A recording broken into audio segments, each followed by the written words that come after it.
So merong surgeon na nag-react na why penalize the surgeon if mabilis niyang natapos yung yung surgery. Kasi yung surgeon, naniningil siya ng RVS na 30K.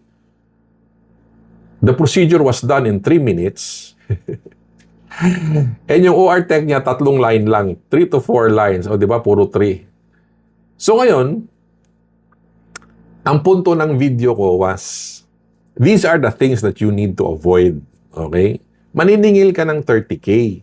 Pero, yung content ng OR tech mo, 3 napakaliit na sentence at 3 minutes.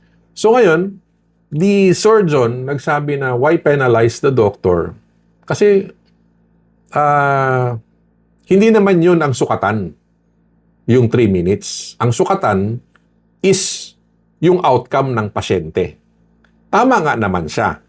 Tama nga naman yung surgeon. Okay? However, okay, ito yon. Tama si doc. Sabi niya kasi, because I'm a surgeon. Sabi ko, tama nga naman si doc.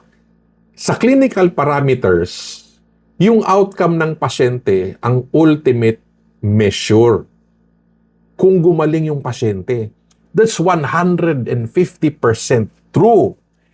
Pero sa insurance, hindi yan.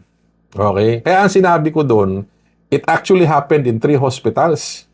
There's a pattern already. And sa insurance, it is not the clinical parameter, okay, that is being measured. It's the proof. It's not the good intention. It is the proof. It's actually what you practically documented on that piece of paper at sinabit mo. PhilHealth doesn't care on what happened to the patient. PhilHealth doesn't care kung diplomate or fellow ka. Ang binabayaran nila, yung document na sinabmit mo.